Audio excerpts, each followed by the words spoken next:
did this last week, and I read all the stuff it was saying as we went live, and I caught it when I watched it back later. I was like, oh, I probably didn't need to say all that, but all right, here we are. Welcome everybody to episode 2 of our ACST chat from the Office of the Commissioner.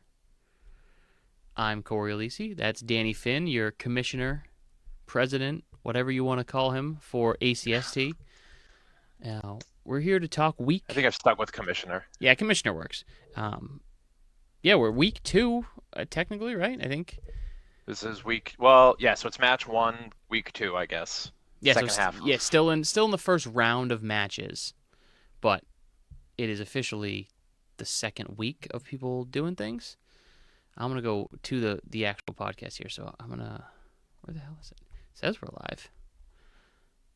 Looking to see if a score came in because I just noticed a typo on one of the forums. It does me no good. We never stop working. Even though we're live trying to talk to you, we're still... I found it. Trying to work. 105. Came in as a 10 parenthesis. Oh. But it is all set now. There we go. Okay, I got that up. Oh, I angry reacted my own podcast. How weird is that? But yeah, welcome. How are you guys? We got matches going on, so if you're over on the ACST page watching, kudos to you. If you're tuning in later, great. YouTube, Candlepin Corner, like, subscribe, get us to 1,000 subscribers. That'd be great. But yeah, we've had a lot of fast and furious action already happen. I think I looked, it was before when we were getting this set up, it was 59 matches already occurred. And we're up to 65. 65 matches already in the young weeks of this ACST season. The West was going fast and furious. I know that they were chomping at the bit to get this going for a couple of years now, and just kind of finally all came together. A couple people approached us and were adamant until we got it situated, and now it's in their hands. See you later. Help them out when we need to, but I think they're just running with it. We only have 1,591 matches to go. It's coming down. The number's coming down. I sent the sheet, the standing sheet that's posted on Candlepin Chat. I sent that to Dave Barber because I know that you guys at the CBA are doing a bunch of average tracking, and I said we're going to have roughly 16,000 strings. He wrote back, "Is that it?" I said, well, we had to cut back a little bit. Yeah, rookie numbers. You got to pump those numbers up. We'll work on it. Yeah, people wonder why somebody like a Justin Waters and Josh Daly, well, he's just back this year. He took a year off. Had so many strings when the CBA released their bowler standings. That's why. It's a lot of games in the ACS. It's 90 just for this. And then if you factor in your Friday Pro is 35 weeks. So if Josh is bowling, call it most of those weeks, that's another 105. So that's tournaments. The Pro Series is a good amount of games. It adds up quick. He's probably bowling 25 to 30 right there. Yeah, mixed world, same thing. I mean, 18 to 23. Yeah, it's a lot of games for these guys, and ACST is a big reason. So if you want to get your reps in, even if you think you're not good enough to compete with people scratch, there's a level for you. We'll say it every single week. There's a level for you to get in here, get your repetition, and it's going to make you a better bowler overall. And one thing I tell people too is they get really hung up on the letter of what class they're in. Like I know because we had an E South and an F North last year that we don't have this year. So a few people that were in those F and E ranges that stayed in when they moved up because we didn't have that, they were telling me that they were a little bit nervous or that they didn't know how they were going to do. I said, you're still bowling your average group. The letter doesn't matter. Right. And it's like I remember the year I went to C, somebody said to me like, are you upset you're going to C? And I said, I'll bowl in Q if as long as I'm bowling the people that I should be bowling. Like the letter really doesn't matter in the grand scheme of things. It's really just be competitive.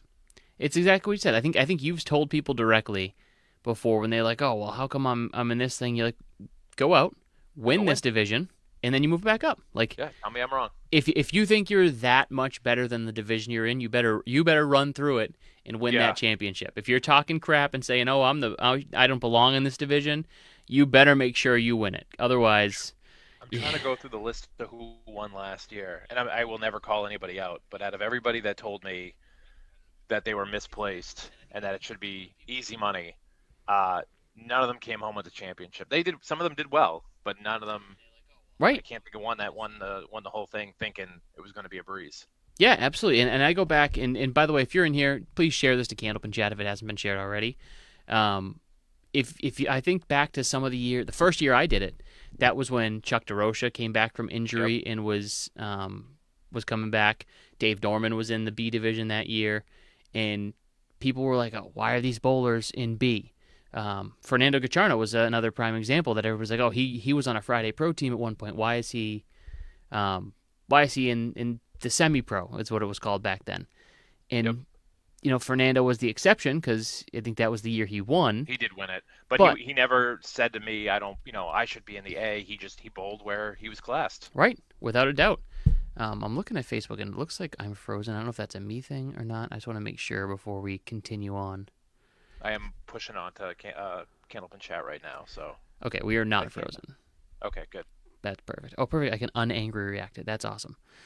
I didn't mean to do that. But yeah, so it doesn't matter where you're put. We've had people that have that are now no longer in the league just say like I just dominated C. I'm gonna go dominate B, and then they get to there and it goes the other way, and they get rattled, and it happens. So it's you Yeah, gotta if you're gonna it's a if you're lot of gonna pressure too. it is moving up, especially like the guys in the the talent at the top of A, because there's no average cap with A. Yep. It can sometimes get lopsided. So you have a Yeah. guy, Kyle Hetty last year, who gets in a gauntlet of a division that he got in. I think it was Collins, Waters, Taylor. yeah, and he goes in there, and I think he took out of the first two matches, he took like 20 Yep. points.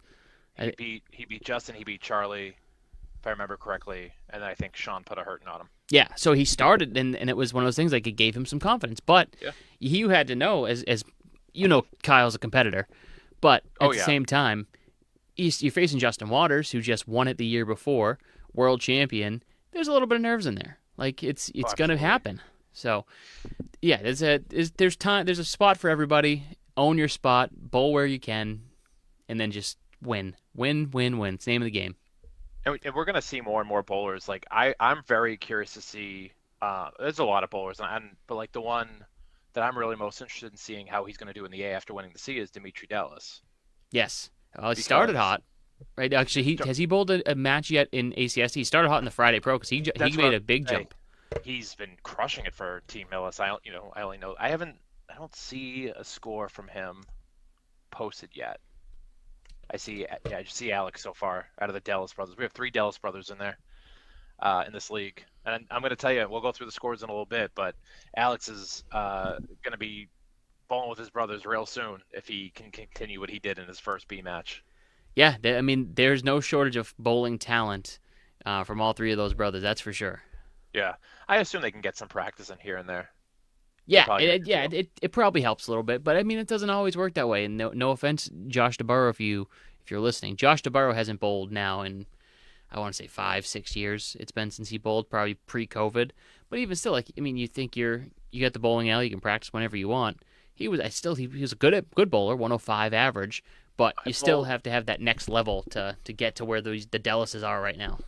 I bowled Josh at Lakeside when they did one of the tournaments up there, and I went home before Josh did. We'll say that. Yeah, yeah. Josh is great, and again, he hasn't bowled. He just chose not to. He'd rather work, Yeah, rather focus on being able to run the alleys with his dad, and I get it. I Um, get, and I'm gonna tell you, I don't manage a bowling alley, but I know Jeremy has spoken about this on on our podcast, the other podcast I do. Um, but I can tell you, like even bowling at Millis, like it's hard to turn it off. yeah, Like if I'm up there bowling and I see, sometimes I'll see Steve Reno or somebody else going down the lanes to go fix it. There's that moment where I'm like, oh, and I'm like, oh no, I got like it's okay. Or you can hear ball jams. You can't turn it off. And I just work there. I can't imagine managing it slash being a part of the family that owns it. I don't know and how the ownership stake works, but I know his family owns it. yeah, and I'll say even from a Friday perspective, like Matt Susi, who's on my team, obviously worked Lita for Yeah, years. another great example. Yeah, last week we're sitting there and there's some open bowling on lane one where we bowl on lane five, and he hears something that doesn't sound great, and all of a sudden he goes, "Oh, that's going to be a double load because that pin's missing, and it's going to be a long time before they fix that." Sure enough, Yeah, thing goes down just from the sound it yeah, made. He you knew can hear it. exactly what was wrong, and You can hear it. I've been in bowling alley since I was 8 years old. I have no idea what goes on back there. Like I couldn't clear a ball, Jim. Like I probably could if I went back there and You, looked at you it. could. I've You never could. gone back there to to clear a ball jam in all the years I've been in a bowling alley. I remember when I first started working at Ryan's and Millis. I know this isn't what the podcast is about, but I remember the owner manager there was PJ McCall, and I remember working a real busy Saturday one day, and all of a sudden he just perked up and he goes, "Pin jam." I was like, "What are you talking about?" He's like, "It's somewhere," and he ran back, and as he was going back there, somebody came back up. One of the bowlers came up and was like, "I'm getting it won't reset on lane 7." I don't remember the lane, but like he just was, and I didn't understand. I'm like, how does he do that? Now you get it. Now, 14 years later, however way too long I've worked there, I hear it, and Yep. it's like a sixth sense. Yeah, and sometimes like we'll get back to focus on ACST after we talk more bowling breakdowns. But like just from a bowler standpoint, I can hear like the thunk, thunk, thunk, and Yeah. you know, okay, no balls are coming back. It's going to be a while. We got to get a pin got stuck in the lift or whatever it is that's back there that caused it to all throw off. But Nico, My yeah, there's a good match going on right now, so I don't blame you for being distracted from that one. my personal opinion, as far as like you said, you've never been back there. I think it's good for bowlers to actually see how the machines work. I'm not necessarily saying learn how to work on them, but the amount of times that I've had bowlers say something to me along the lines of, why did it take so long to fix this? This guy's been back there for 20 minutes. And it's like, I don't think everybody always realizes what goes into those to fixing those Oh machines. yeah. I had a conversation with a bowler recently where we were debating about how long it took to fix a lane, and I used the example of a car, how long it takes to fix a car, and we had a mechanic that was there, and I said, how long does it take to fix something? Of course, I kept getting it depends, and he told me an easy in and out job could be like an hour. I'm like, an hour? Because we just fixed that lane in 7 minutes. We got 4 motors rolling, and that's the expectation, is that we have to fix it that fast. Yeah. And I don't care what type of preventative maintenance you do on a lane. If your sweep drive shaft snaps in half, you're not fixing it in 5 minutes. No. Like sometimes things just break. Yeah, I remember again. We'll get back to ACSC, I promise. But I remember Easter a couple of years ago. Austin Barnes tells the story. He was in the middle of his 200 game that year, and the lane broke, and the owner of Lita, Sean, instead of like, hey, we're gonna break it down, like we can't fix it right now. You're gonna have to hold on while this kid's in the middle of a 200 possible 200 game. Mhm. Sean sat back there and manually fed the pins all in, just to I've make had sure. to do that. Yeah, just to make sure he knows. Hey, Austin's in the middle of a big game. I'm not going to throw him off. Then as soon as that game was done, he shut the lane Yeah. down and did what he had to do. But he wasn't going to interrupt that momentum just to do. But if he did, like Austin's chomping at the bit, saying like, get this done, get this done. But like you said, sometimes a job isn't that easy to fix, and he ended up working on the thing for probably 45 minutes to an hour before he got it fixed. PD Pete had a lane breakdown on his 227 at Millis. It wasn't even a lane breakdown. It was the belt that feeds the ball up the ball return, like down at the front end there. Yeah. That the belt fell off. So if you watch the video, you see Matt Oh yeah, Taylor I've actually seen. having to like Yeah, I've put it seen back them. together. I've seen them putting it back, taking it apart and putting it back together. And kudos to Petey because he went up and threw a bomb right after that again. So Yeah. he So, didn't no mean anything to excuses. him. Yeah, but those I will say the one thing I love about that match more than anything else. Two things I'll say actually, and they related.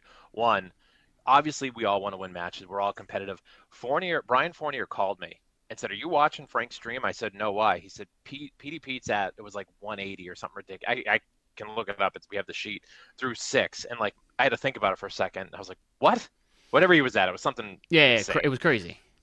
And he's like, he's gonna hit 200. I was like, no way. So of course I tuned in. Brian was so pumped for him. And then even if you watch it back, every bowler on Team Millis and probably on PD Pete's team too, were rushing to get through their boxes To get back to Pete, yeah, keep him Yeah, hot. nobody cared about what they threw. That string, everybody, the 9 other guys knew that was Pete's string. Oh yeah, as And soon I as thought that as was soon a as the real news started traveling through all like the texts and everything like that, it was, oh yeah, PD just hit a triple strike because that goes into the captain's chat when it happens. Yeah. And then it was PD just threw another triple strike. They're like, what? Yeah, he threw 6 in a row, and it was like, what is happening? So we're all like ear to the phone, watching it while we're in between turns because we knew something big was happening. Yeah, he didn't throw one bad ball. No, it was perfect. Wasn't a Millis 200 as It was people not would a say. Millis 200, and he got hosed on the last 2. He sure did. He could have been bigger. He didn't have. He played it as best he could, but he did not have makeable spares in the last 2. Yeah, no, It he wasn't like still almost made them. he did. He played Oh. him perfect too. So let's talk ACST. Let's get back into it because Peter Crawford, ACST bowler, he just bowled. Did he bowl? Who bowled Mark Ritchie last night? Oh no. PDP's not in the league this year, Oh, he unfortunately. dropped out. Okay, Yeah, he said he had to make some cuts to his bowling, and unfortunately, I feel that. he's taking a break from Yeah, ACST. So always welcome back. He had a great season last year. He made it to the conference finals. yeah, where he lost to Heartbreaker the to eventual Mac, champion. and that was a real good match in the North too. And I think Mac even said neither of them really bowled especially well. And I remember Mac had some backdoor something or other. I'm terrible Steve at Poole and remembering thank you, shots. Nico. And Max was a little frustrated, and like I think he wanted to earn that win a little bit more. So Yeah, I'm sure he'll take the win either way. I'm not saying it's a cheap win by any stretch, but I think you want to go out there and dominate and do the best you can. You don't want to win because the other guy didn't bowl well. yep, nope, absolutely agree. And it's I fully understand the need for a break, and that's the good thing about ACST. We've had people that have left, needed a break, come back, dominated, done Yep. things. Look, Josh Daly, who was doing great, Took a year won off. won a couple years ago, took a year off. Now he's back. Yep. So look out north because he moved up. He's sick of bowling down in Millis apparently, so he moved back up north. Yeah. He's bowling as we speak. He's bowling Cody 50 right now. The number Over two on seed last year. So you have a gatekeeper of the North that's who's been holding it down. I believe he was a B bowler that moved up to A last year. Was the 2 seed, if I'm not mistaken. yeah. I'd have to go back and look. And now he's got Daly there. So it's at that point, if you're Cody, you got to say it's my league. Come take it Oh back yeah, if you yeah. want it. It's so if you're over there watching, come back and watch this later. Check it out on YouTube. That's fine. Double Does screen anybody it. have? Why not? I was gonna say, does anybody have a score update? I'm curious. Yeah, I was gonna try and go and watch it over on the side screen and kind of do a watch along, but I didn't want to overload when we already had some technical issues that caused Yeah. this to be a little bit late. One of these days we'll start close to 8. Yeah, probably not. We're both dads, so I know. I'm I gonna know. use that. I'm Well, gonna you know lean what the on funny that. thing is? Neither one of our late starts was kid related. Shh, they don't need to know that, Danny. No, They there don't will need be to know one that. soon, I'm sure. Yeah, most All right, likely. so Let's I see. figure as long as it works, if we can do a share screen and kind of go through how the standings look. I shared on Candlepin Chat the official ACST standings. That's Cory and I built that one together. For those of you who don't know, I used to sit at Ryan's till like 2 or 3. I would work my shift, punch out, and then I would sit there and just work on ACST till 2, 3 o'clock in the morning sometimes. Because you think I was pushy about bowling your matches in order now. Back then, the problem was each conference, and I don't mean A, B, C, I mean A North, A South, B North, B South. I think there was 6 at the time, A, B, C, North and South. I think that's all we had. But when you have to re-upload the league, if say somebody bowled a week 4 match, but somebody's already bowled week 13, I have to re-upload week 4, week 5, week 6, week 7. Like I have to re-upload each one of those, and they take about 5 minutes each to load. So when somebody was like falling behind, I'm like, when they bowl this match, it's gonna suck. Yeah. Like I gotta sit there. And Cory was the one who said, "Have you thought about Google Docs?" I said, "I don't trust it." We did a lot of testing with it, and now I would never go back. Yeah, and you're seeing a move to Google Docs. Not that I'm not a spokesperson for Google, but a lot of leagues are now getting onto it for their stuff because it's just easy and they're getting more intuitive overall. Yeah. Well, the big problem before was Excel had all the capabilities. Google is catching up with it. But you've done like I took the idea. We helped build it, but you have expanded it and expanded it and expanded it to a place where it is so much information available and not just data, like information. We talk about it at work, a difference of data versus information. Like data Yeah. can be whatever. If you can't do anything with that data, what's the use of it? You Well, take and the data and make it something beautiful. I'm hoping at some point, if somebody else ever takes the reins on this league, and I know everyone thinks that I joke, but I do. And for those who don't know, and Cory can attest this, I put myself up for re-election every year. And if I lose, I'm okay with that. Like I'm 100% okay with it. I did not start this league. For those who don't know, we talked about it last time. It was Frank Cheech and Rich Lamoni that started the league.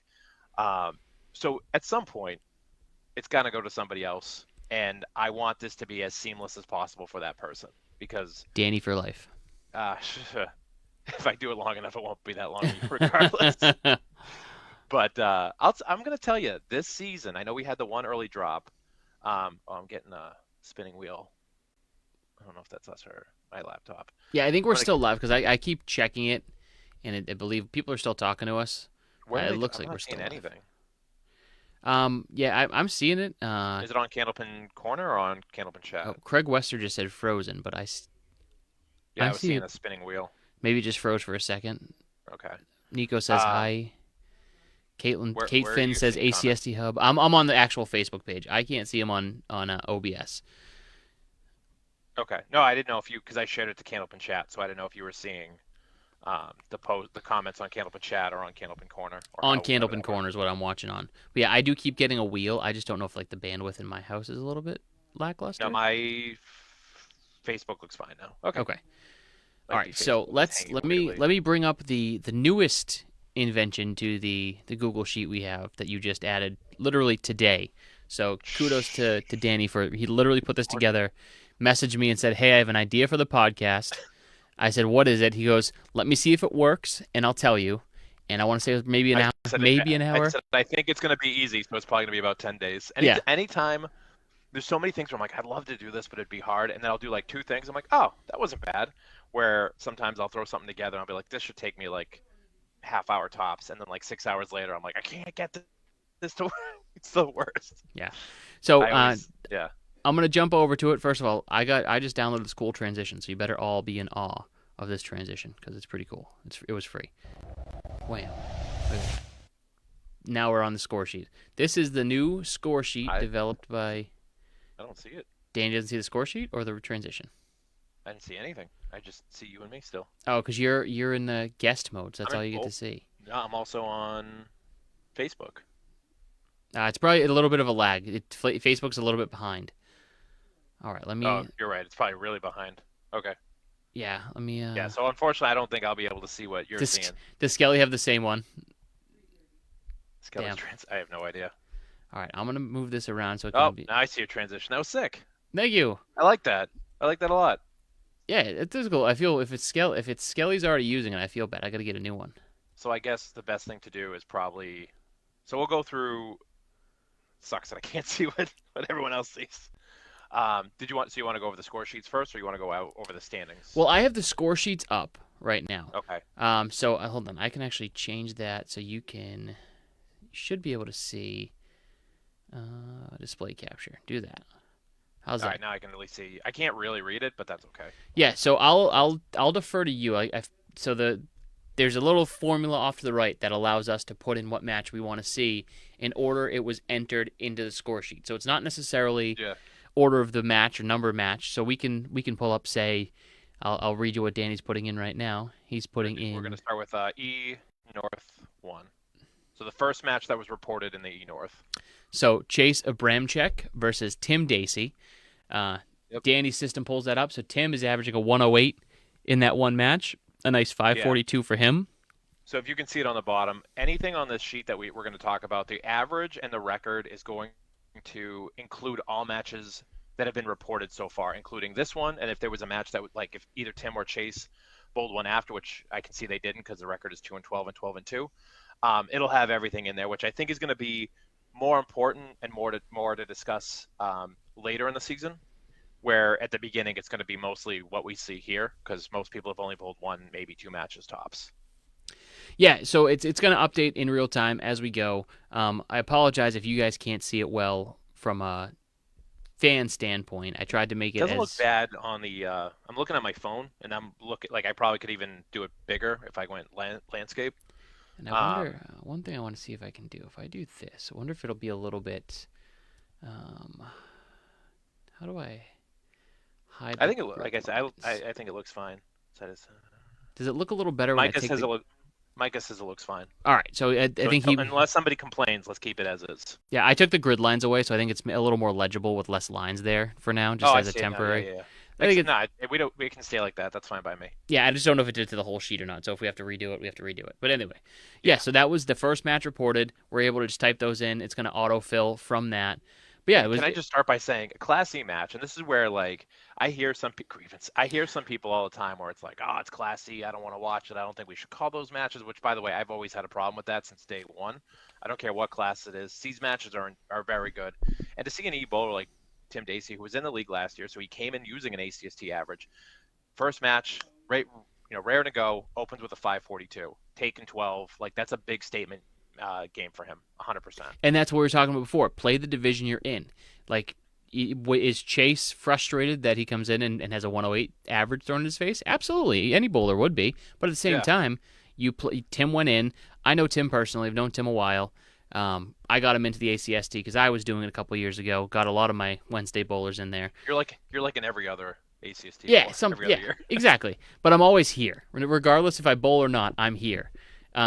So he goes out, and if anybody remembers Tim's debut matches last year, Paul Grant gave him the nickname the Maestro because he had some happy feet when he was bowling, which we Okay. we gave him a lot of slack for on Wednesdays because he would do the Fred Flintstone tiptoes all the way up. So he worked his behind off to get Yeah. better and better and better, and he bowls ACST in our Wednesday league, and that's it. But he is so focused and driven on doing better. It's good to see kind of it all come to fruition, even though he's not on my team anymore on Wednesdays. But it's good to see him do well because it just shows like just you have to put the work in and get better. And yeah, is it weird to see a 108 average from the bowlers? But it's match one. A lot happens over the course of a season, I but mean, we had two 106 bowlers last year. Now I don't know if he'll maintain 108. I'm not saying he can't. He absolutely can. But obviously we want to see it over larger sample size. But he's going to find himself in the B next year. One, if he continues at this pace, and two, if he comes back to the league. And then I tell people all the time, it's great to throw to have that big average when you're probably a little lower class than you should be. And then when it corrects itself the following year, do you step up against that competition or do you cave? I've seen like we've run this league long enough to see how many people can coast through one class, move up, and we'll watch their average fall 4 or 5 pins. yep, Other people explode yeah, and do great. So it can really go either way. We'll move on to another match. We have 60 something match, 65 I think. So we're not going to go through every single match. Matt Goodell says he's killing it on my team now, Cory Aleci. yeah. So my team that Tim was on last year, we came in second in the first half, won the second half, and won roll offs. And because of how our league is, like we do a draft every year, so it's always different teams. I couldn't be back with that same team, so they downgraded and got Matt Goodale Got it. instead. Yeah, Makes sense. no offense, Matt.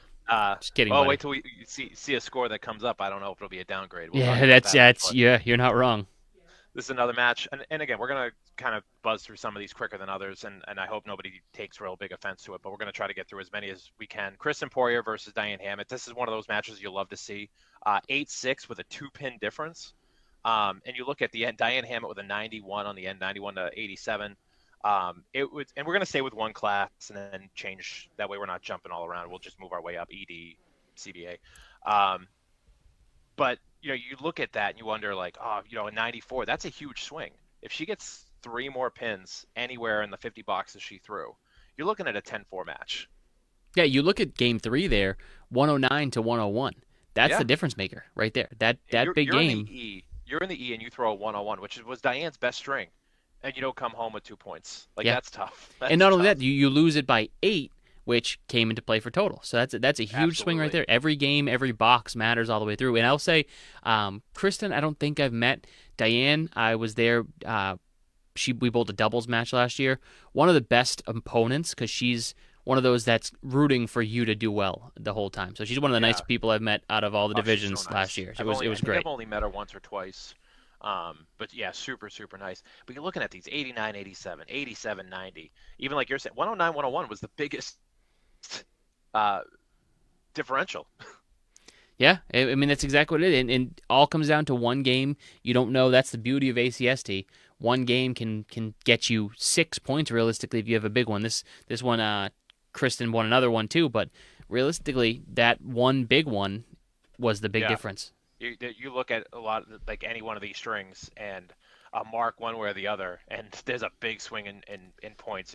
This could have been a 12-2 match in either direction Yeah, based I've on what we're seeing I've right done now. it a couple times where I've gone out and thrown a big game, and that was the only string I took, and I just happened to be able to hold on to total. And so I, it's big. It happens. I lost to Alex Chow. I want to say it was 450 to 400. I was up by 50 going into the last string, and he put a buck 64 up on me. So I was up 8-0, and I went home 8-6. Yeah. I'm gonna be honest with you. I don't care that I lost a string, but boy, was I pissed about total. Oh That's just yeah, like I absolutely. could have thrown a 15. I could have easily thrown a 15.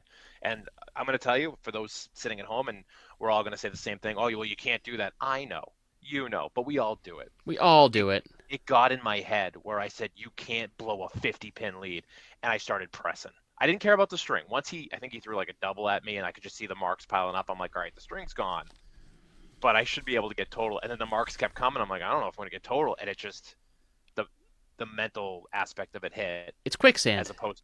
It is, and it's like you gotta, the better bowlers can shut that off, and that's something I gotta learn still. And not because I'm a good bowler, but I've been bowling long enough to know that I shouldn't be worrying about what the other guys do, and I can only control what I'm doing. You can't play defense. Yeah, the great Shane Falco. I don't know if anybody's seen the replacements. Great Shane Falco said his biggest fear on the football field is quicksand because you start to fix something because something went wrong, and 10 other things go wrong, and before you know it, you're sinking even further because you're trying to do too much. Yep. So That's the quicksand that we all were feared with as children, that it was going to be a bigger problem than it actually is. oh, But absolutely. that's when you're up there. That's my biggest thing that I've learned over the past couple of years. Don't try to do too much because you feel XYZ. Like you just go bowl. Yeah, bolt. Yeah, what do they say? Ride the horse that brung. Oh, yeah, right. Use the horse that brung you, or whatever it is. Where it's like, just do what you were doing. Like I threw a 450 through four. That's nothing terrible. Right, It's like I go up there and do it again. And right. I pressed, and I know another match recently. I pressed in the playoffs against Mark Gallagher, similar situation. But Yep. all right. Well, anyways, enough about me. You want? Well, we talked about a close match, and then we got a closer match, Can't 455 to 454. can't get much closer than a Uh, pin.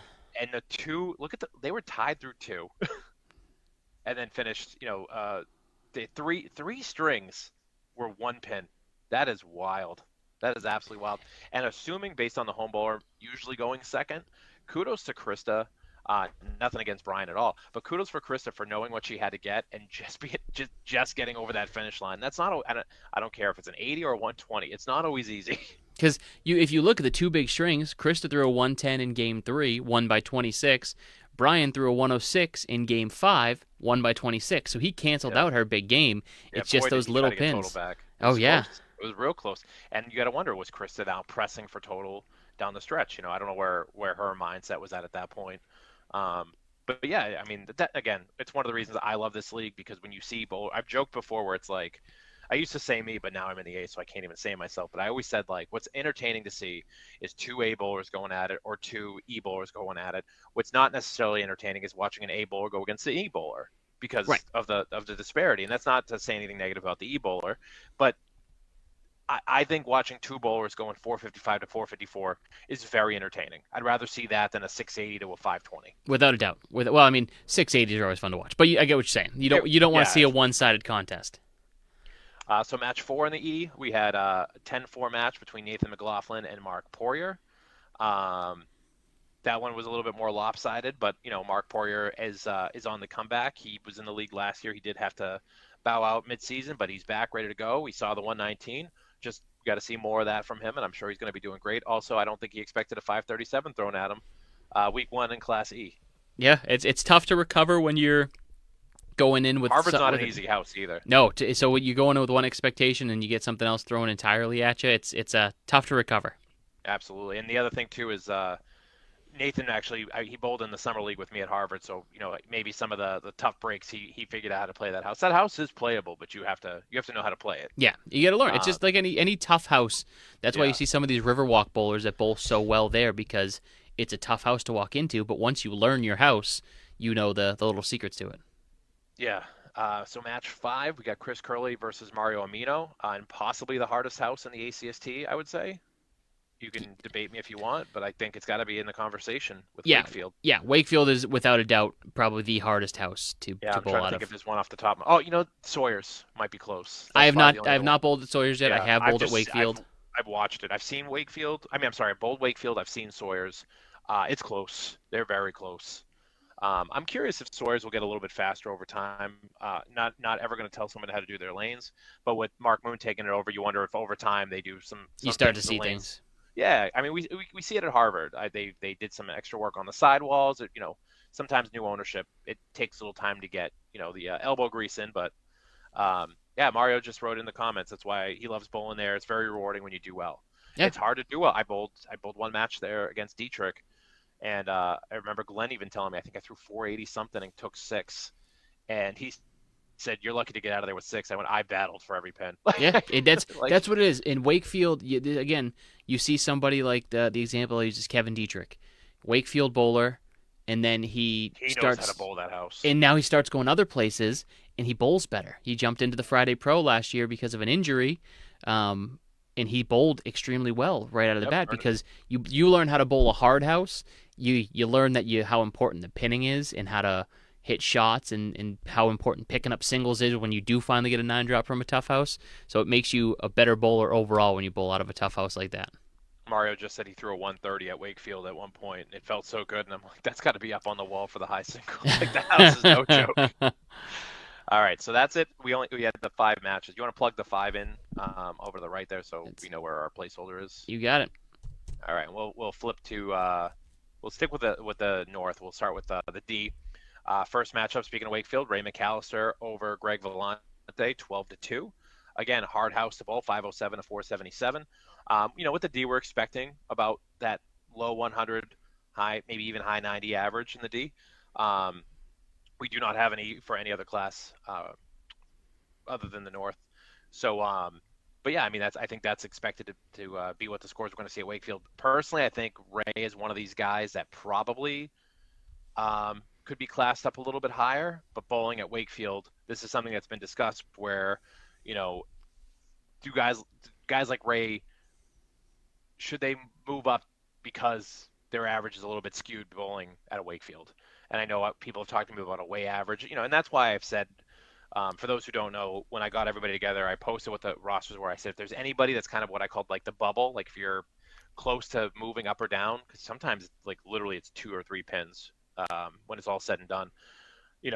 Ray was a guy that said if there's an opening for C, let me have it.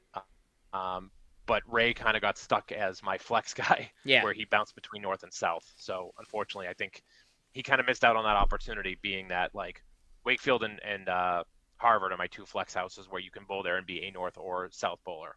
So match two was a Anthony Karen, one of our league secretaries and treasurers, 478 to 441 at Boutwell's. Um, Seems like that was a tough scoring house. I know both those guys can put up bigger numbers than that. Um, so I think they're probably both happy to get out of there with the points that they got bowling where they did, and I know I have no doubts they're both going to bounce back. Scott, I could see those first two strings getting a little, being a little nervous first. Yep. He was really hyping himself up for the ACST. Yeah, a little nerves. I think then a little frustration setting in, and I didn't see. I watched some of the match, but I didn't see which side because we bowled there for mixed. Yeah. And there's a definitive difference in the two sides of the house there, in my opinion. One moved a little bit more than the others. And Dino's told me that himself, that there are certain lanes that are a little bit tougher to move than others in that house. So I'm curious to see which side it went on, and as the year goes on, how the different sides of Boutwell's falls. So that was actually something that Kate had brought up when we were talking about handicapping houses, where what do you do in a situation like Boutwell's? I know they're no longer there, but I'll use two examples: Lita and Woburn that has the two sides. You have CPL that has upstairs and downstairs. You have Academy that's got sides. Like, not only are houses not the same, but sometimes what Yeah, side or what level you're on. I don't know if Norwood was different upstairs versus downstairs as far as pinning goes. I didn't bowl there enough to know the difference. Boutwell's, I didn't notice a difference, but and I'm not saying this as like a joke. I bowled six strings, so for me it was just get in there, do what you can to get out of there. yeah, So I didn't really have the time to really feel out the lanes. It was just yeah. do what you can to get out of there. So Yeah, it is. It does give a big question as to how far can you handicap it. And I mean, yeah, again, we're in a data driven era, so it's not, as we learn more, it's not terribly hard to start getting that information over the next couple yeah. of years. But I guess it's hard enough to get averages right now. So let's focus there, and then we'll be able to start doing everything else we need to do to really further that. So Mark Milliken said he can't find Cory's Venmo to send him money. So I will tag you, or Cory can tag you in the post. There is a pinned to featured post, and there is a bowlers only page. Um, I know that sounds like it's a a club that is very exclusive, but basically we didn't want to bog down Candlepin Chat with all the matches, so we created a subgroup. It's a bowlers only page. So Mark, pinned to featured has all the treasurers, Venmo, PayPal, uh, Cash App. I know some of them have Zelle. I didn't put the Zelles, but if that's what you have, we'll get it done. We'll make it work one way or another. We will make it work. I found Sean actually has uh, people collecting for him at Canal, Hey, like because a lot of people don't do ePay. I didn't know if I was supposed to leak that, but I did. So I'm sorry, Sean. yeah, you do what you As got I to was do. saying, I'm like, I don't know if I'm supposed to say this, but yeah, if people pay, they can leave the money at Canal. He was telling me, and then he goes and picks it up as like a convenience for some of the bowlers who don't do the ePay. So Yeah, I think I he don't know if bowls he had, there either Tuesdays or Wednesdays anyway, so it's easy enough yeah. for him to get there. So we got match three. So we get to see my yellow in work. So I did all this conditional formatting. Ray McAllister again with another. So there you go. There's your two matches, and we can see it up there with a record of 17-11. Tight matchup against Andy Klempa, 5-13, 5-11 with a tie in there. So we have a 9-5 matchup. So, Uh, if you want to know what the difference maker in that one, check the Atlantic Candlepin Singles Tour reels for quite the interesting strike thrown by Andy Klempa in that I match. saw that. I saw that. So I don't want to hear about Millis ever again out of any Academy bowler. He hit the six pin in the face. Yeah, six pin face, and it just got insane break. You have to see to believe to really go watch that. But yeah, Yeah. that ended up being the difference maker. That's the total difference right there. Is that strike that went back door? I'm assuming he filled it with a three or better. So Yeah, we'll yeah, give it right, to him. exactly, yeah, Assuming he gets a 10 out of that too, like otherwise, because you hit the six pin in the face, like you're looking at usually one or two, and now you yeah. got to work out of it. And how confident are you after you just went wide on that one? And I'm not just talking about Andy. I'm talking about anybody. I know I've certainly been there, where you throw a really wayward ball and you get tighten up a little bit. Another close one here: Joe Cotera versus Alex Patton, 495. See, look, like 13 pin difference, 12-2. Yeah. It was all in that 116 game by Alex to get himself back into it. And great job by Joe to answer right back with a 112 of his own to really, slam the door shut. Absolutely, and Alex followed it up with a 104, which obviously was the second best game right there of the night, and you got or day. I don't know what the time they bowled, but you look at it and it's like Joe could. It's easy. If you've been here long enough, you'll know.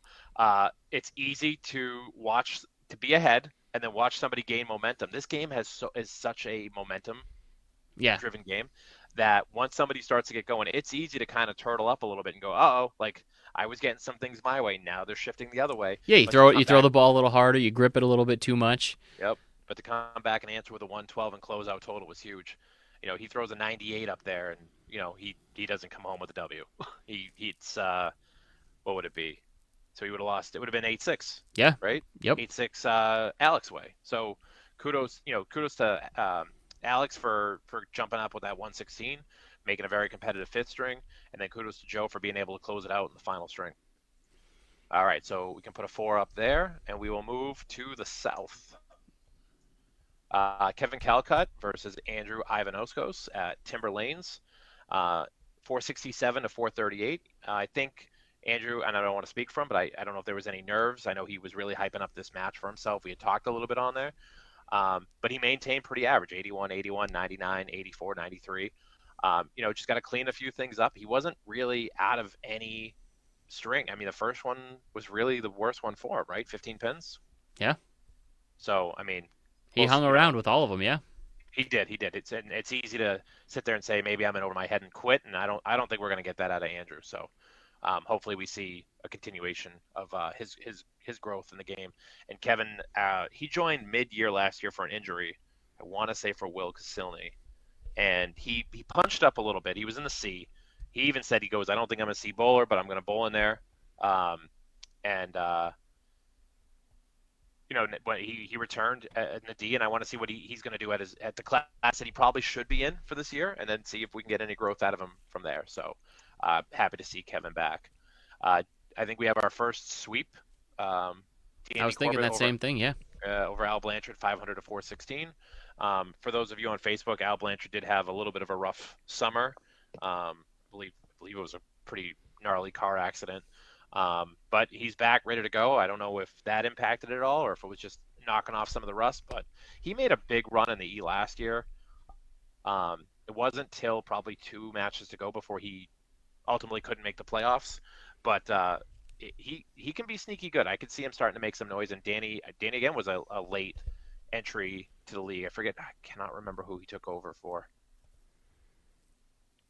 Yeah, there were a lot of moving pieces, so I Yeah, there don't was a recall lot. exactly, but there were definitely I some can moving probably find pieces. it. But he throws 500. Um, he's a 22-6, so he's obviously already bowled 2 matches. You can see it up top, 104 average. So good things from Danny, and Ron's can be no joke. I had one of my worst outings ever there. I went 445, but then I followed it up with a 578. So somewhere I'm back to somewhat normal, I think. Um, Patrick McCauley bowling Kevin Calcutt. I know we just discussed Kevin. Uh, Pat is 24-4, 16 and 12 for Kevin. I could see the two of them going back and forth all season long for that number 1 spot there. Pat's coming back from an injury of his own, bowling out of Sawyer's. So we're going to see if that low average helps a guy like Pat do better in the D when maybe, had he bowled in a little bit of a faster house, maybe he'd be in the C. But he takes 10-4 over a great 525 from Kevin Calcutt. To me, those are some C scores that we're seeing. They're not D scores. Without a doubt. So let's see who match 4 is. We got Darcy Welch versus Kevin McGinnis, 505 to 451. Darcy, I think he was our last. Oh no, last in the South. He was our last ad to shore up the South. And comes out. He's 10-4. I think I thought he bowled 2 matches. No, If I'm gonna he have to did, look. it It might hasn't be been a. reported. So You know what? I think there's a problem with how this was reported because Kevin McGinnis has no average. So I'm going to go ahead and say something went something is awry. off. Yes. So we will look into that and we will get that fixed as soon as I figure out what the hell went wrong. So yeah, 10-4 for Darcy over Kevin. We have match 5, which would be Joe LeBlanc over Lori Canny. For those who don't know, that is Charlie Collins' mom. Okay. Um, she did say she had to knock out some of the nerves on her first match, but you can see, 76, 82, and then she comes back with 102, 106. We bowl with her on Sundays. I'm going to tell you, she's a lot better than that 76 and 82. I wish when I bowled her we saw those scores. I never do. Yeah, I see your Rock Bold, McGinnis, and Lamoni. So I'm guessing something came in wrong with like what number match it was, but I can look at it later. Um, it's not a big deal. These things happen. So that's one of the things I say too. Check the standings, check the scores of your own matches after you submit them. I know you can't. So when you submit the scores, they go to another sheet. They don't go directly to the tab, and that's just kind of like a safety net to make sure that people aren't grabbing a hold of the forms and submitting false scores. Because it's just one extra layer of protection to make sure that somebody isn't going in at 2 in the morning and messing with our sheets. Yep. So don't we try to do them at least once a day. It's myself, Cory, and Anthony that do the sheets. One of us should be able to do it at least once a day. If you report a match in 24 hours, you don't see it or it looks wrong, reach out to any one of us and we'll take care of it. Sometimes it could just be a miskey. Like I was saying when the podcast started, I had a 1-0 parenthesis. People are typing it on their phone. So two things. One, just double check what you're inputting, and 2, when you see it, just take a look and make sure everything looks right. Because I'd rather fix it sooner rather than 10 weeks later where you're like, no, I should have taken 12 that week. Like let's get it taken care of earlier rather than later. Then we have another sweep here by Patrick McCauley over Andrew Ivanoskos, 14-0, 509 to 391. Again, I don't know if that's some nerves. I've seen Andrew bowl really well, so I know the record is 2-26. I'm not counting him out. I think if he can really hone in and get to the competitive level that he can be in leagues and tournaments, he's going to be fine. We've seen it before. People struggle. ACST is another animal. I know some people it doesn't affect them. Yeah, Kate just said Lori's going to be a force this season. Yep. I think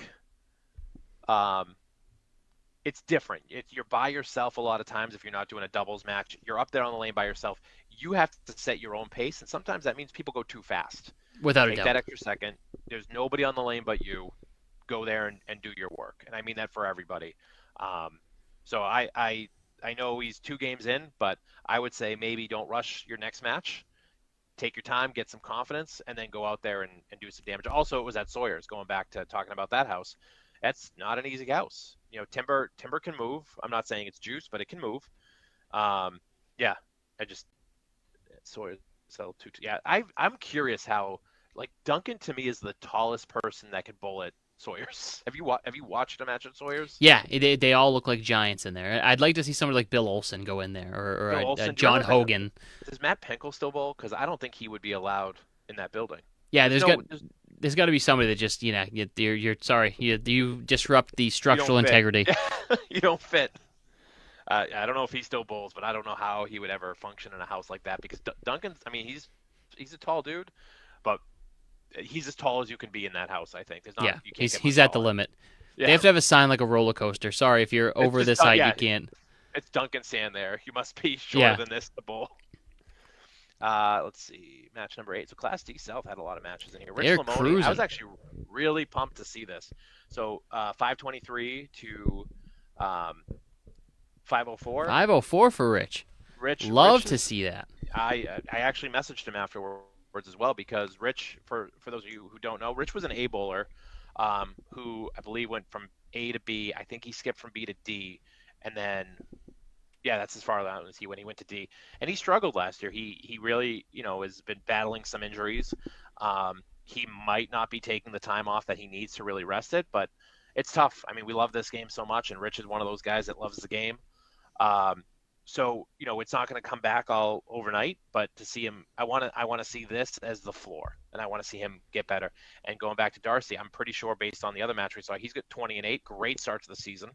At this point, he's just got to keep going out there and winning the matches and bowling better than the guy opposite him. Yep. This is a great match by a new bowler who's he's not a new bowler, but a new bowler to the league, and somebody who's kind of a gatekeeper of the league who's really trying to make a comeback to his own game. Let's see, do we have a ninth match? There's a lot of matches. We Oh my do. Nick lord, Lundo these versus guys. Kevin Wallace. Kevin Wallace, that's his second match, so it had to be.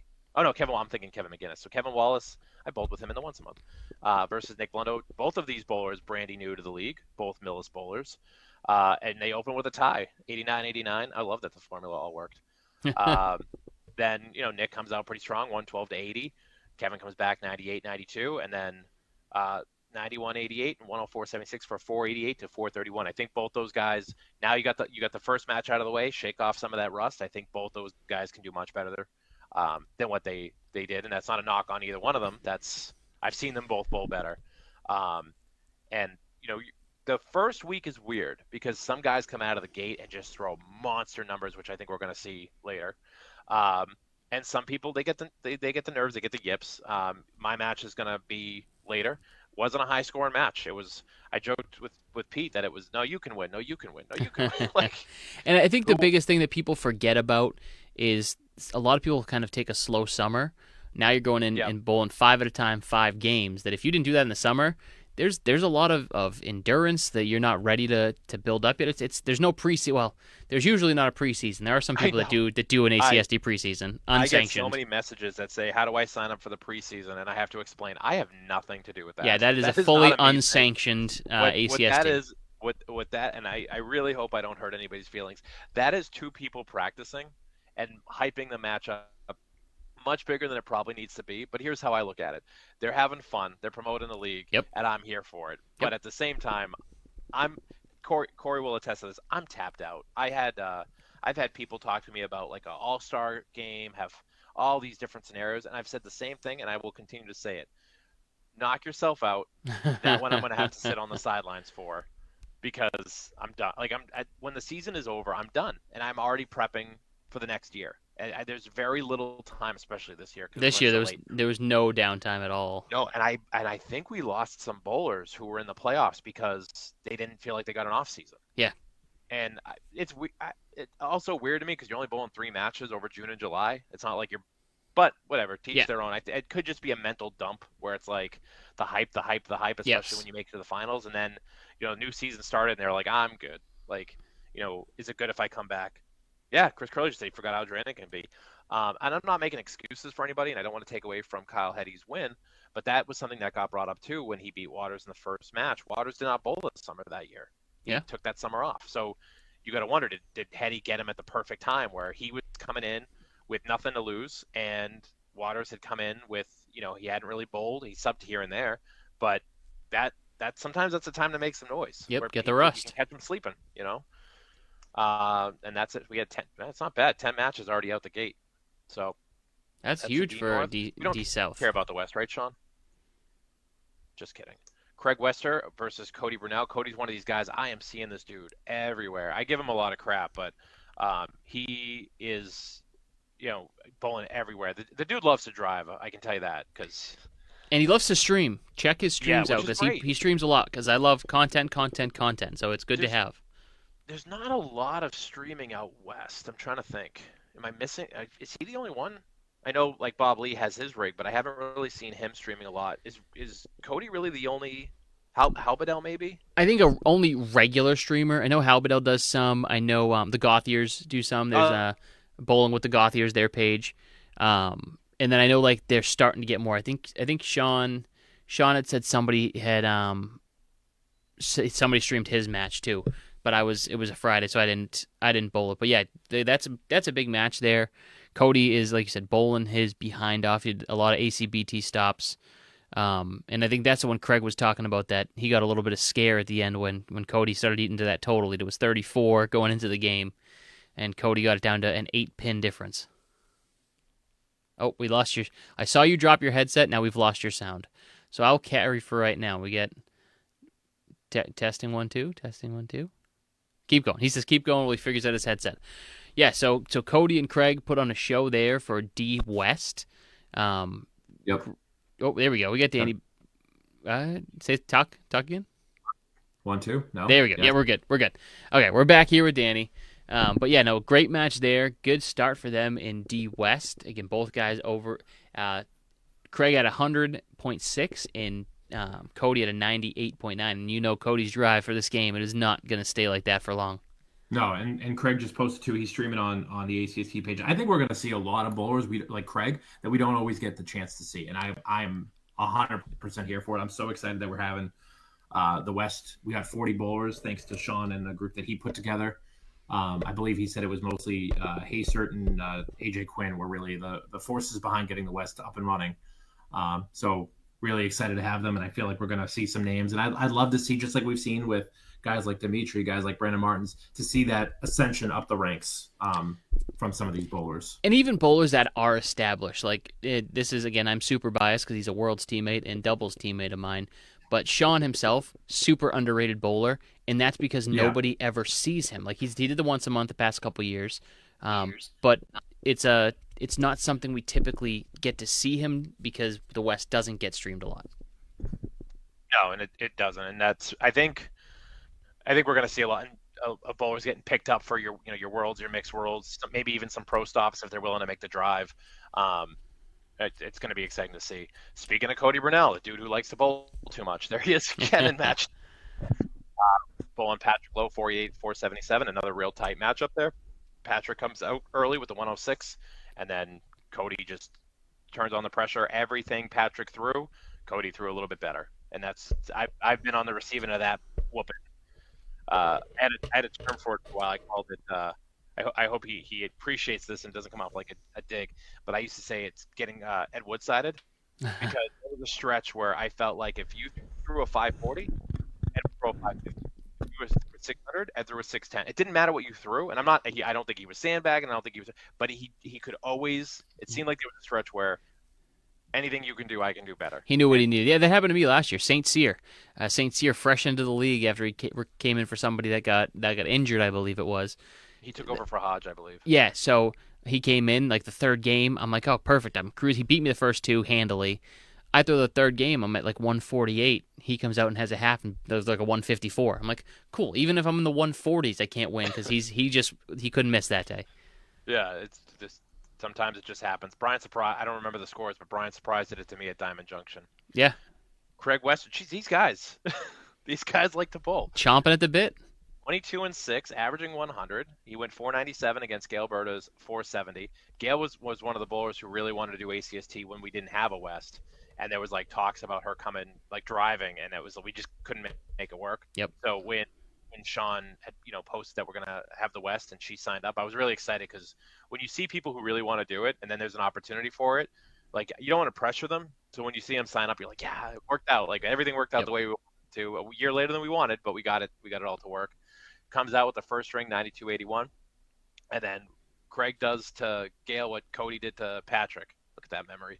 191, 112, 102, 99, 93, 105, 92 for a 27-point win for a 12-2 victory over Gale. Again, not for the D, 470 is not a bad score. Just unfortunately was on the receiving end of better scores. Yep. So then our fourth match, we had Tiffany Gauthier, who was our last addition, because unfortunately we did have a bowler who couldn't commit to the league. Something had come up, and luckily Tiffany was able to jump in. Her first match against Lori Palmerino, Lori went 104.6 for a 523, taking 12. I think I've seen Tiffany bowl, or I haven't seen her bowl, but I've seen the scores from the ACBT. I think that's going to be an anomaly. I think she's going to bowl much better than that. And I think, maybe it was the head-to-head. Maybe, it's a big difference between bowling a league, bowling a tournament, and then bowling head-to-head. Yeah, a lot of adjustment needed there. Like I said, yeah, Tiffany is somebody who will, being at a couple of those ACBT stops, that she's gonna be a force once she just shakes the nerves, gets used to the format, and she's gonna be trouble for a lot of bowlers. Absolutely, Lori jump being 12-2 to open the season is never a bad thing. So it's we're gonna in 2-12 you can easily come back from that. So it's very early in the season. Nobody should be getting too discouraged or too pumped up on the tires, but it's better to be in the win column than not for Lori. All right, so that's 4 matches for the D West. Keep in mind we only have 10 bowlers in each class for the West, so there should relatively be less matches that we have time to cover for, not have time, but for the West. Yeah, and just remember, we are trying to not drag this out for you guys, so if we go quick, we apologize. It's no disrespect to anybody that's in them except Anthony Leonardi, because I saw his name in a match. Your match, we're just totally disrespecting and going right through it. But if this is boring too, let us know as well. Like, we're just trying to, make have something to talk about and hang out. And this is going to be the longest because it's been the first 2 weeks. As we start to do this more regularly, it's not going to be as many matches, I would assume, in a given episode. But this is the first week. Everybody, it's everything that was dumped in week 1. So Kate had a good point too. Now's not a terrible time to bowl ahead and get some extra matches in, because houses are only going to get busier, and the busier a house gets, the harder it's going to be to book matches. If you have the bandwidth to bowl, I'm not saying bowl your whole season, but it wouldn't be a bad. I'm going to tell you, February is brutal at bowling alleys. So just keep that in mind, and just make sure that you're checking with your houses when you schedule your matches. Don't just post them. A lot of houses don't like that, and I know because they tell me. So just make sure you're keeping them in the loop. It's a partnership between the league and the houses, and if we're not holding up our end, we can run out of houses to bowl at. So, let's make them want us to be there, and that's how I look at it. But just keep in mind too, like I said, February. And for those who didn't read all the rules too, if the lane allows you to pick your alley, the home bowler has the right to pick the lanes rather. If the bowling alley tells you we're booked up, you're getting these 2 lanes, those are the lanes you're bowling on. It's not up to the home bowler if the house dictates it. That option of the home bowler picks is only if that option is given to you by the house. That's and I'd like to add in, if the alley says to you, you get this 1 lane, it is written in the rules that is at the alley's discretion. If they are swamped and they say, sorry, you can only bowl on lane 13, that's the only place we can have you. You can only have 1 lane. That is what it is. You can also opt to bowl on 1 lane as well. Like if they offer you 1 and 2, and you'd rather just bowl on, but you have like families on 3, you can ask the bowling alley, is there a chance we can just bowl on 1 and have 2 be a buffer lane? Because then, like, that's something you can also request is the 1 lane. So you're avoiding it. But sometimes you're going to be next to people. I know at Millis we try our best to not have that happen. I know there are times where people have booked they've booked a match, and I'll tell them, like, hey, just a heads up, you can do it, but you're going to be around people. Like, I'll try to give them the best heads up. We can't always predict it, but we try our best.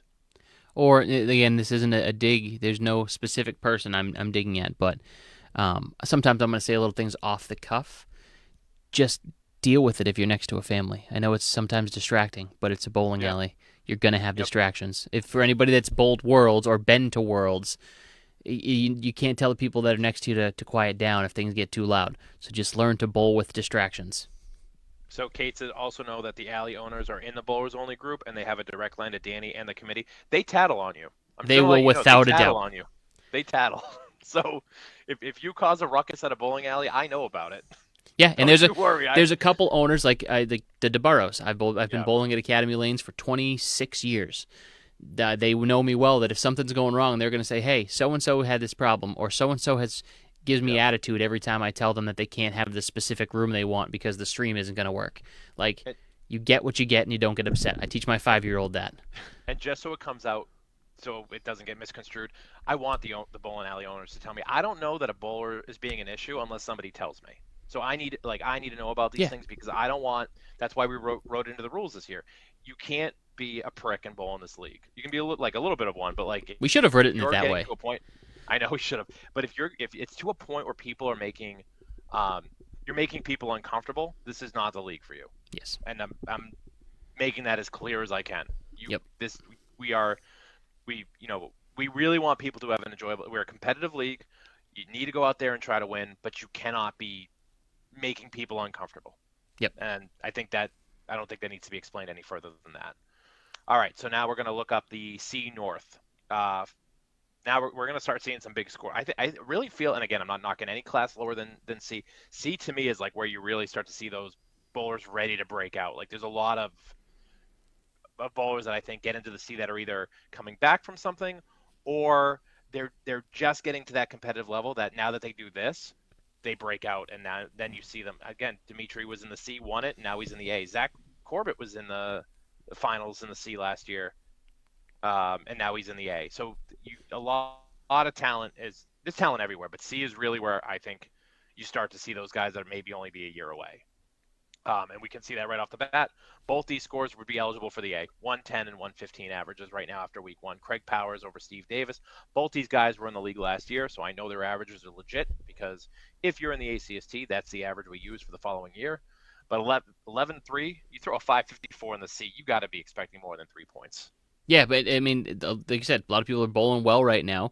Micah with a little teaser there. We're churning through the content right now. So yeah, spoiler alert about bowling well. Look at that. What a segue. Look at Skeeter Bierce with a great. No, we'll go back. This was a great match to see. It was one of the first matches of the ACST. Terry Churn, he made me change his last name on the ACST page. Oh my gosh. With a 601 to 523 victory over Wintraft. And was it you that brought up that Win did something very similar to Jordan last year? Yeah, he threw a 601 exactly at Jordan. Yeah, it goes and it comes and goes. You know, sometimes you're the hammer, sometimes you're the nail. And last year against Jordan, he was the hammer, and against Terry, he was the nail. So I don't know if Terry and Jordan get along, but if they do, maybe that's some retribution for his good friend Jordan Britt. Yeah, Terry is the reason Jordan and I are friends. They're not as close as Jordan and I, but we're all a close knit group on our Wednesday league. So it's again, Terry is finally. He might text me about this tomorrow, but he's finally taking the game seriously, which you guys have seen his hype videos, his antics, his shirts. Like he's always had fun, which is bowling is fun, but he's finally starting to focus on getting better, and the results are coming out well. And I think, I don't know if we're going to expect a 600 out of him every week. If he does, fantastic. But I believe that's his first 600. I saw that it was his high high 5 rather. And I know he has the 150 in there, but there wasn't a bad string. 107 was his lowest string. No, and even that 112 game, I think he had like a 43 half, and then he just went off in the back. Yeah, that's got to be so frustrating too. You throw a 107, the guy's got a 43 half at you. You're like, I'm doing okay. So I'm assuming Win went first. So you're at 107, he's at 43. So you're like, all right, he's not going to throw a 64 at me. Not that he didn't think he could. I'm not speaking for anybody. I'm thinking how I would be thinking. But you're in the C. Most times you're like, okay, what's my number that I need to get to that I at least have a comfortable lead? And 60 plus in anything, realistically, anything under the A, 60 plus half is a phenomenal half. Absolutely. That's once you're in that 60 range, you're like, okay, I got some room here. Yeah.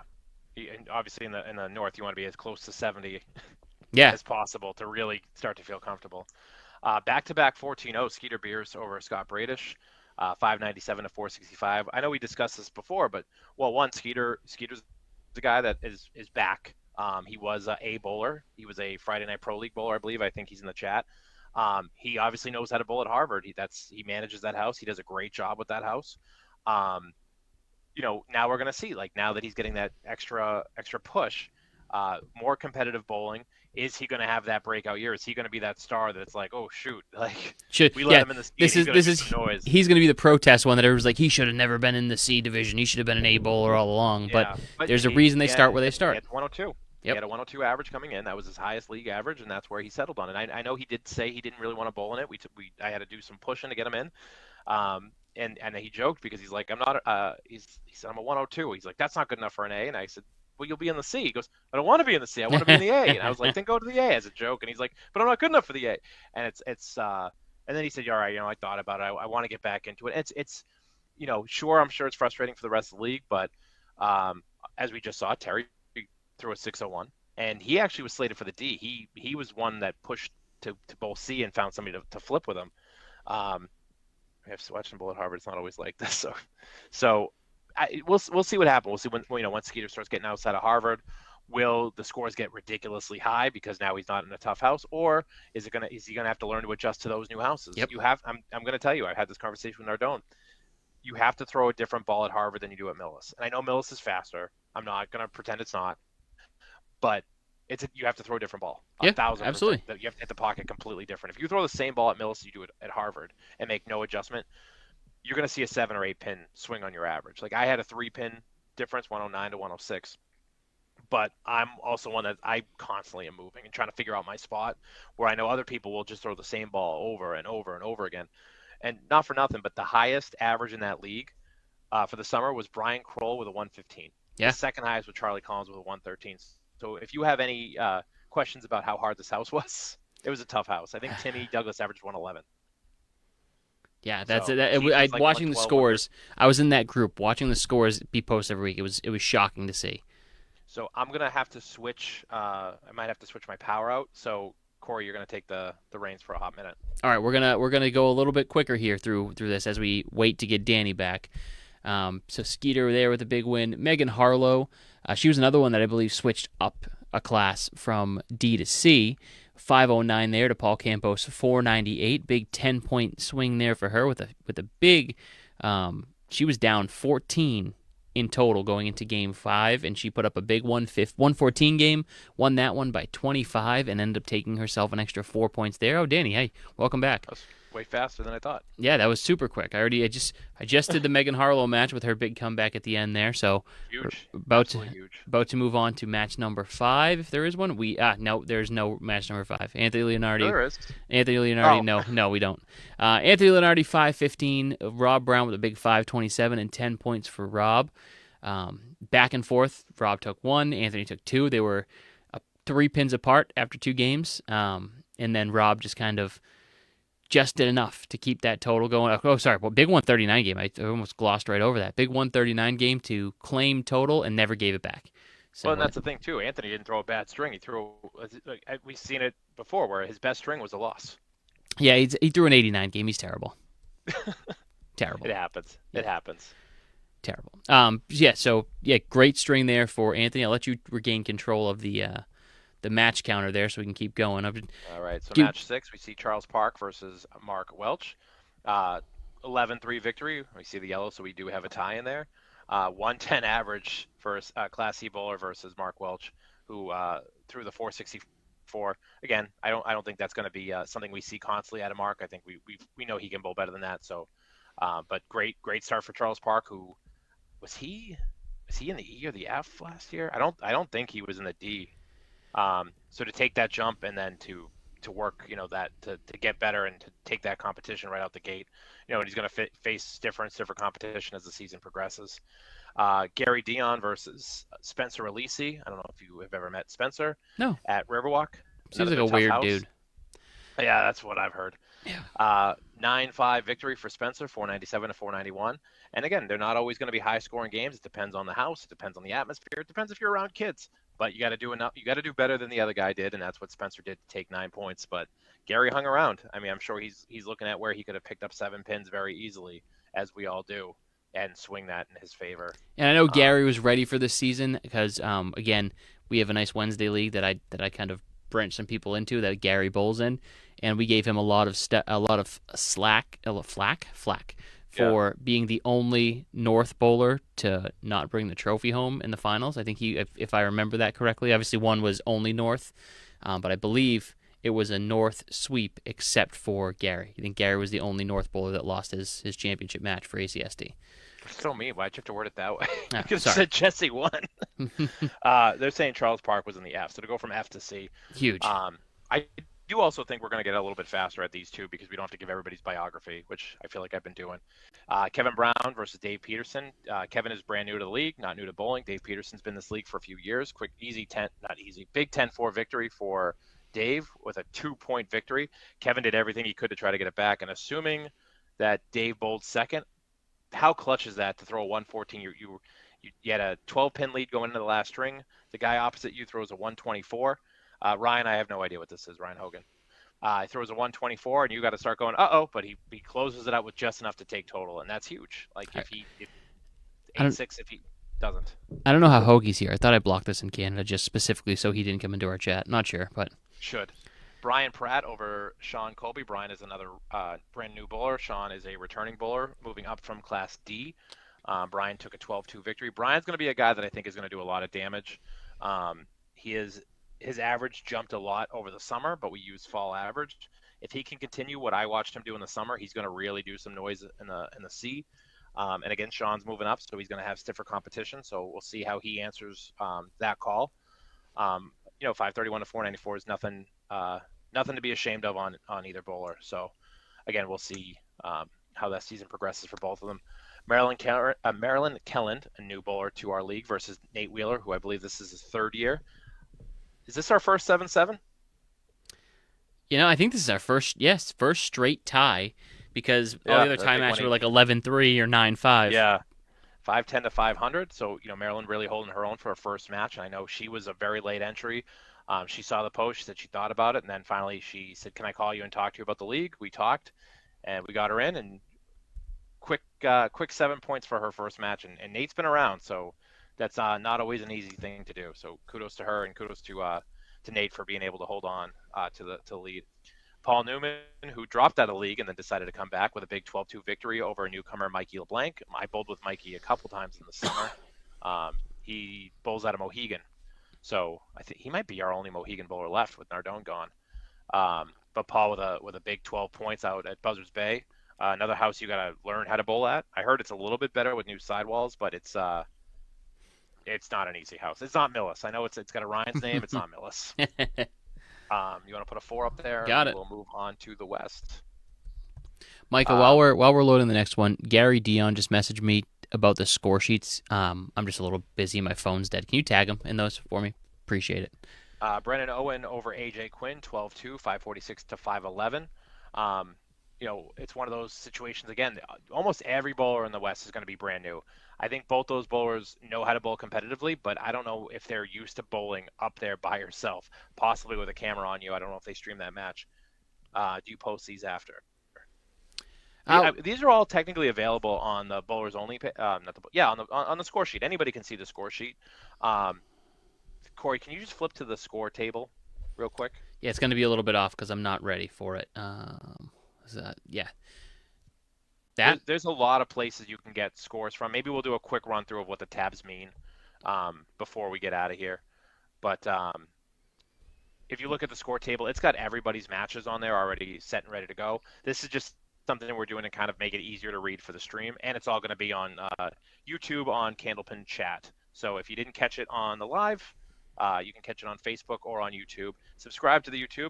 Cory, you owe me $1. Subscribe to Candlepin Corner on YouTube. When I start profiting, you'll get that $1. Perfect. Can't wait. Match number 2, Angel Morales versus Ali Atwell. 520 to 459. Ali came out real strong. Coming out of the gate, 219 through 2, and then just never really looked back. Angel with a great win in the 4th string to take it 95-91, and then Ali just put the burners back on through a 111. But I've watched Angel bowl plenty of times. I guarantee you there's something's wrong with his average. There's no way he's a 137.5 unless he did something crazy in another match I'm unaware of. Yeah, I don't think I so. think There's probably a double I put think in it's scores. so that's something else you may see too is if you see somebody with a very, very high average, typically what happens is the score got reported or posted twice. Just let us know. It's a 2-second fix. It just takes somebody getting in there and fixing it. Um, so that Please don't report Terry. He actually did bowl a 600, so he I is know. actually a 120 average. And again, I'm not saying Angel couldn't be a 137. I'm just basing it off the fact that of what I'm looking at on the paper that I think something possibly went in incorrect. And shout So out I to will Allie, Team Hammer Barn. Team Hammer Barn. I'm trying not to show any bias, but yeah, we bowl with Allie up at Mixed World, so it's good to see her bowl well. Um, but we love to see everybody bowl well. But big 12 points for Allie out the gate. So match number 3, we had Kendall Schneider versus Eddie Parent. 10-4 victory for Kendall Schneider out at French King. I've never bowled French King. Another one that through the first 2, it was still relatively close, and then I think that 116 really put a hurting. Made it a little bit closer with the 79, but then came right back with a 108. Eddie was the more consistent bowler with ranging only from 83 to 98. And consistency can often win. I think if we can just push those scores a little bit higher, I think Eddie's going to do fine.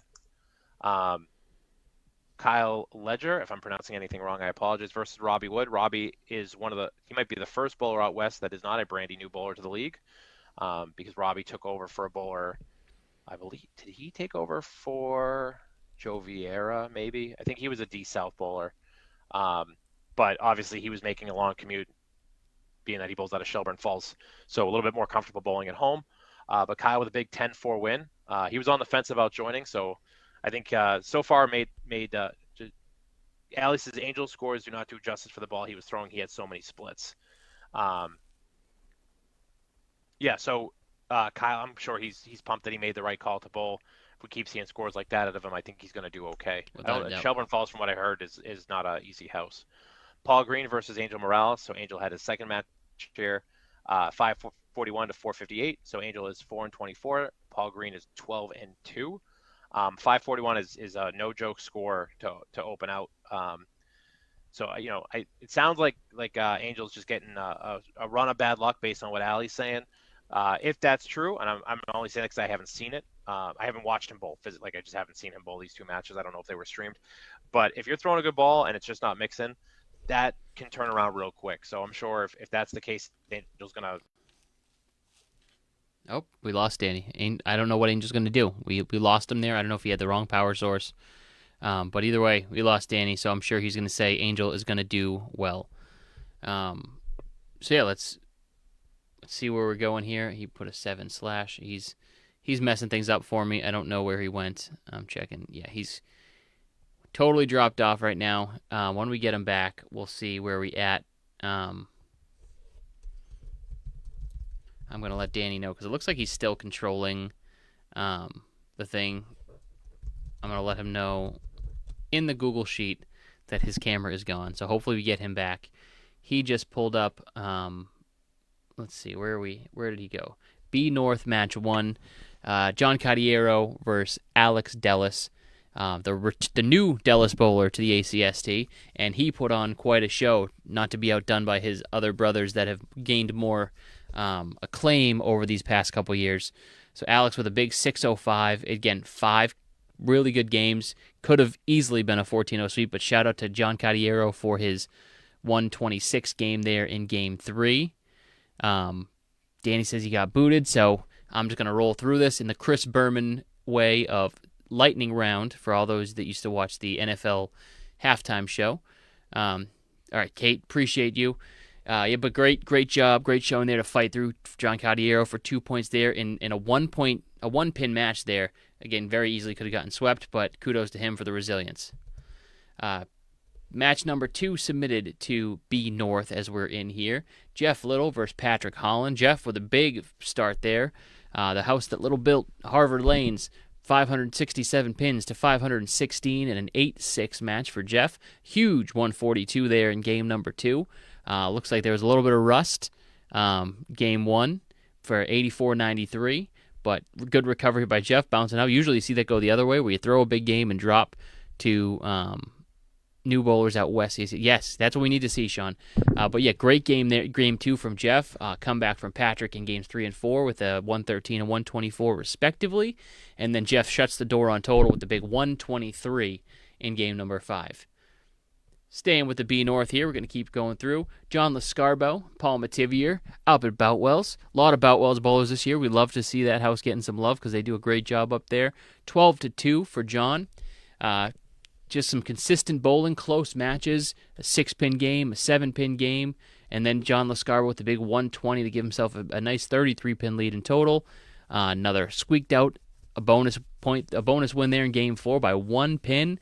And then Paul Mativier just made sure to get something going in game 5, get himself 2 points, and doesn't get started with the goose egg. Nobody wants to start that way, but it's big season, so even if you do, lot of recovery time. Danny says he's back, by the way, to see if I have to give him permission to get in. I think I'm here. There you go. So they couldn't see you. Once you came back in, I had to hit the show on stream. I was watching the stream on my phone. Like, see what I do for you? I said Chris Bermaned it, and I was just flying through. So let's get Matt Goodale versus John. Is it Dumas? Look at that score.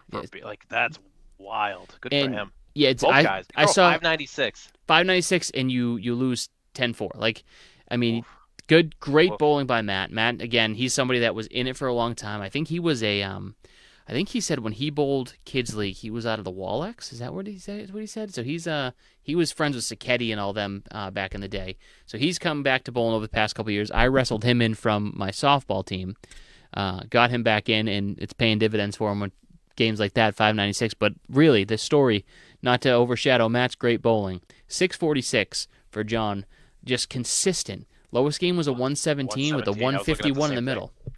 He threw a 132 and lost. Can we talk about that? Yeah, like kudos to Matt for like fighting through, throwing a 136, because I believe Matt went second. So you're up there having a 132 after knowing you have to have a big half. Because even if Matt had an 80 first half, you still have to go in there 56, 53 half to take your point. Yep. He did it, cut into total to get it down to 5, and then just John was resilient all the way the rest of the way through. Matt squeaked out game 5 to get himself 4, but just great bowling by both bowlers. Yeah, we'll probably see him in the 8 pretty soon if they can keep that up. Absolutely. Devin Cloyd, which was I believe this was a daily pickup, bowling. I can't pronounce it. Silvio Uliano. Silvio Uliano. Got it. All right, and let's remember that for 2 more minutes. Let's Silvio has to you. That's my memory. Silvio has the record for most joins and exits from the league. So let's just there was like 3 seasons in a row that he was ready to join, but and last second couldn't. Never when we started. Luckily, he's never. He dropped early. He dropped early, but I have to give him some crap for that. Yeah. But yeah, no, it's held him. And Devin is one of those. He was in the kids league last year, fresh out of the kids league. He is doing everything. He's drafted on the Exeter Pro, the once a month. He is on a Worlds team, I believe, based on the rosters that was put out. And obviously ACST. He's got a big future ahead of him. Threw a great ball. He was lights out bowler at the kids league that my son was in last year, and great with the kids that are around too. He's not one of those that's like too big for the kids league. He's helping all the kids. 550 is going to win you some matches in the B. So I wouldn't worry about that. And it's like, all right, he's probably the youngest bowler in the league we got right now off the top of my head. If there's somebody younger, you can correct me. But if he was in the league last year, I'm assuming he's 18 or 19 years old. But youngest bowler that we have currently in the league, if not one of the youngest, and he comes out with a 134. Tell me you're not nervous. Yeah, no, that's ice water in his veins. Because again, second game 112. That in the B, that's going to win you a lot of games. Silvio just was resilient, kept going, but good start for both bowlers there. Then we got Bruno DeFeo over Caitlin Zolko. Bruno bowled in our adult youth league at Millis actually, 596 to 488. Caitlin's moving up from the D. I believe she was the 1 seed in the D, and now she's up against the B. It's a different environment. I think she's going to do fine. She's bowled pretty competitively in the past. Maybe just getting some yips out, but at the same time, like she threw a 120 and lost by 20. It's just what are you going to do? It's hard to not get deflated. I know we all say the same thing. Oh, new box, short memory, but in the moment, it's real difficult. But Bruno with a big 596. Maybe we'll see him in the A sooner rather than he expected to be if he can continue that pace. Speaking of bowlers who moved up, we got Mark Milliken being the home bowler up against Dan Gray. I believe they're both Well, Dan Gray was a Bolorama bowler. I believe he moved to Riverwalk. 10-4 win for Mark going up from the E. I feel like Dan was in the C, B or C line. Yeah, Might have been in the B. might have been in the Actually. B. I think he bowled my brother last year because I think they both moved up from C the year before. That must be what I'm thinking of. But yeah, 10-4 victory for Mark, 573 to 536 up at Bolorama. Again, both those scores are very winnable, and Mark, we're going to see he's going to be one of those guys that we're going to see. Do you get better with that pressure, or do you cave? So far, so good, Mark. So, we're gonna be keeping eyes and seeing how well you adjust to the tougher competition. But so far, you're proving yourself to be a hell of a bowler. So keep that up, bud. And Dan, we know what you're capable of. So I wouldn't worry about losing 10 to a 573. That could happen to anybody. Yeah, and good call, Mike. It was close. It was like a 5-pin match going into that fifth string, and Mark just grabbed the bull by the horns and took total. Yeah, absolutely. I didn't even catch that. You're right. 450 to 448. That's a close match. And then, like you said, Mark, I'm curious what that first half was, because was it one of those halves that it was just all right, I see what's happening, or was it a second half Yep. that really won him the match? Yep. Either way, great bowling. Nick Brenzy, so now we're at the South. Nick Brenzy versus Phil Clough. Great match, 559 to 539, 8-6 at Bogey, the house I cannot figure out how to bowl at. I'm not a good bowler at most houses, but that's one that I cannot figure out to save my life. Phil knows those lanes. You come out quickly down 6-0, going 330, you averaging 110. That's another score that's got to be double reported because Phil is not averaging 161. Maybe a duck pin. Maybe a duck pin. I could see him doing that. But to be down 6-0 and then come back with 108, 121, especially against Nick Brenzy's 119 at Bogey, and then to settle it out. I know Phil is big into head-to-head too. Yeah. I'm not sure if they both head-to-head, but if they did, still clutch bowling either way to be able to come back. He was only down 6. That's wild. He was down 6 after 6 pins down 6-0. He was losing by an average of 2 points per string. That's crazy. 3, 1, and 2. That's wild. Crazy. So tight match up there. Duncan McDougall versus Peter Janton at Sawyers. The height did not affect Duncan as he went 554 over Pete Janton's 537. I think it was Janton versus Clough that got double posted because I'm looking at Janton's average as well at 154. So yep, must have been that one. That's what I think as well. So I'm going to guess when we type in a number, we're going to see Phil and Peter Janton up there twice. But yeah, 10-4, 554 to 537. One of those situations where Duncan started off strong. Peter came back with those good 118, and then 121, 123. It looked like a lot of flipping back and forth between these two bowlers. I think I bet you it felt closer than the 19-point lead that Duncan actually got. What's the rule on head-to-head? Angel and I were wondering that our match. Okay, so great question. I'm glad somebody asked a question. So the rule on how the structure works is the standard way to bowl, if the bowlers can't agree, it is 5 up, 5 down. The first bowler bowls 5, the second bowler bowls 5. And then the first bowler bowls their second 5, the other bowler bowls their second 5. The home bowler gets to choose if they want to go first or second. Some people, like Waters, love to go first. Some people even call it the Waters method. Some people would prefer to go second. Some people like to know what they need. Other people want to put the pressure on you. So it depends on which way you go. Like Nico just said, McIntosh likes to go at the same time. Phil likes to go at the same time. If all the bowlers, and I say all because sometimes you have doubles matches, if they agree to any change in the format, all bowlers have to agree. If all bowlers don't agree, it defaults to the 5 up, 5 down. But if it's head-to-head, if it's I've seen 2 at a time. We're really not there to babysit. The rule is there if there isn't a consensus agreement on how to bowl. It's up to it's not up to the home bowler, away bowler. It's not a 3-1 vote if it's a doubles match. It is absolutely 5 up, 5 down, unless it is unanimous on all participants of the match to do something different.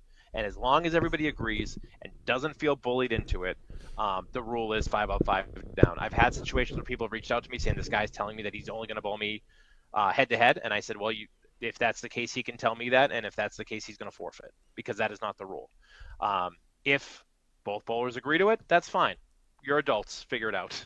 And again, I'd like to reiterate, the same rule kind of applies for streaming. If there's anybody in the match that doesn't want to be streamed, you are not streamed. You can't say, no, well, 3 of us want to, 1 of us doesn't, so it has to be unanimous. the only match that will 1,000% be streamed is the finals. Yep. This is how I put it. We encourage streaming if available. I know some houses don't allow it or whatever else, but we encourage streaming.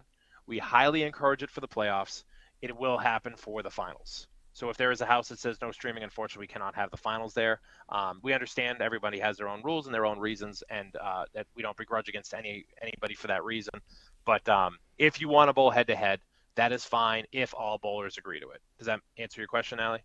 I'm going to move on only because there's a delay, so I don't know how long it's going to be till you reply. Also, I'm getting the spinning wheel of death. So. Oh, don't spinning wheel of death. Let's keep. All right, onward with the B South.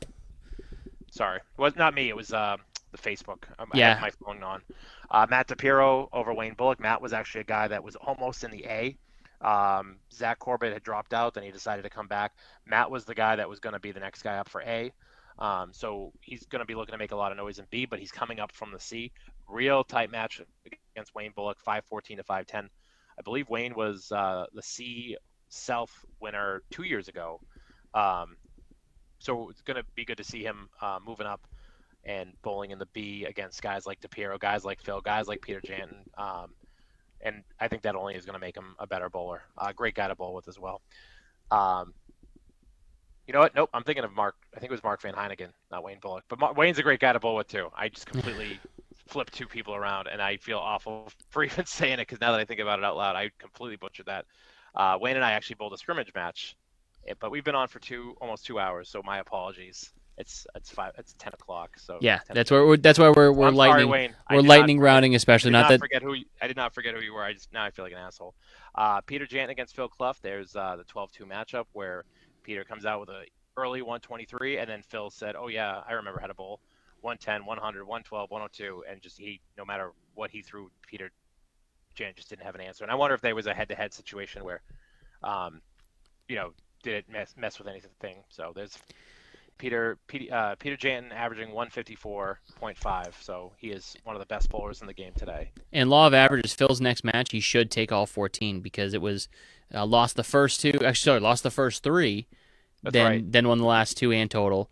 Now he lost the one and took the next, so now he's going to lose none. That's the next one. Yeah, I believe it. I bowled him. I believe it. I don't buy into this old man crap that he tries to say. He is still very good and very deadly. Trevor Kennison, another bowler that is not new to the league. He moved from south to west. Robert Bezio comes out with a 101-91 victory, and then Trevor just says, all right, now I'm going to show up. And he goes 128, 102, 113, 119. It's not that Robert bowled bad. I mean, 100, 101, 96, 95 isn't an awful stretch there. And Bogey's one of our flex houses for west and south. It's not an easy house. I can attest to that. So it's one that you got to learn. But I think bowling in different houses, and I know Micah had said this earlier, bowling in different houses, I think, is going to make everybody here a better bowler. Nick Brown versus Joseph Ringer. Back-to-back 103s for Joseph. Unfortunately, those were his only victories for him as Nick Brown comes back and takes the last 10 points, 105, 115, 110 with a 516 to 487 victory. Brown over Ringer. Yeah, that is consistent. It's funny to see like who's the more consistent bowler versus who can throw that like big string and then hold on for dear life. We have Erica Boudry versus Bob Lee. Bob not new to the league at all. I'm a little bummed he's out west now because he's the guy that I always had my best matches against. And now that rivalry is on hiatus. But Erica with a big 552 to take 10-4 over Bob Lee. Erica's been around the scene for a while, so going to be great to see her in some head-to-head matches, and I think people are going to see how good she really can be on those big moments. Nick Brown with another match because we can see he's now 18-10, so he's got 2 in the books. Tight contested match. Again, look at that. He lost the first 3, was down I can't do math fast. 36 pins. Aren't you trying to count? Back with a huge, yeah, it's Excel. 135 to 95, huge win to get back total, and then look at that last string, 96-95. That could have easily been 12-2 in Jeremy's direction, but Nick Brown did just enough to hold on, and Jeremy definitely kept punching, like he was right there the whole time. Such a close matchup, really could have gone down either way, which is one of the things that we love to see about this league, and those are the ones you go back and really like. I always look at, I don't look at the ones where I get blown out. I look at the close ones that I lost. I'm like, I really should have been able to take 12, or I should have been able to take 10. Like, those are the ones that hurt. Yep. It's the ones that you lose, the close ones that you could have had. But it's a long season. I think these guys are going to be fine. Troy Fournier returning to the league, bowling against Justin Lyonnaise. We are now in the A, ladies and gentlemen, so we are home stretching it right now. Troy Fournier with a 12-2 victory over JT. I'm guessing these are going to be all bowlers, for the most part, you guys all know, because if they're in the A, they've usually been around. Not the highest scoring game from either of these bowlers, but we both know they're capable of bowling better than how they did. But Troy held on and won, and that's the important thing, to take a quick 12-2 victory. JT, the returning Class B champion, so now he's back in the A, and I think he's got something to prove. And I know he can do it. I think everybody knows he can do it, but now he's got he's going to have no cupcake matches. Not that the B's cupcake, but it's he's going to really have to put those burners on. Absolutely. If he wants to be a back-to-back champion. I don't think we've ever had. Have we ever had a back-to-back champion? Not a back-to-back, but I don't think we've ever had a two-time champion. That's a great. We'll have to look in the archives for that one. Yeah, I don't know. I don't know if we have. Anyways, if we did, it had to be before I started taking it over. Logan versus Tyler Reese, 571 to 557. Tyler is one of these guys that just seems to continue to get better. He was actually supposed to be slated for the B. When PDP dropped out, we had an opening for the A, and Tyler all but claimed dibs on it. And I said, if you want it, it's yours. And he took it, and a quick 10-4 victory for a big division match win for him. So I think that's going to be that's got to build some confidence for Tyler as he's really starting to make his name in the pro scene. Steve Poulin against Mark Ricci, another great string, 581 to 563 at Riverwalk, no less, which isn't easy to do. Big win by Mark in the last string, 131 to 128. But Steve had enough of a cushion there to be able to hold total and take a 10-4 victory. That's one of those matches I'd love to see him running back too. Those are both great bowlers. Well, luckily they're probably in the same division, so you will get to see him running back at least one more time. That is true, and it'll be at Bolorama, so scores will probably be a little bit different. Pin seemed to fall a little bit better at Bolorama. So actually, Riverwalk, we might not be able to see that one because I think Bolorama is one of those houses that we are. Yeah, they. Maybe I'll go up and watch. There you go. Now we are in the South. Alex Chow versus Sean Pine, 514 to 493. Two bowlers again that this is their first time bowling in the A, so you don't know if there's any yips. I know there was some for me, and we'll go over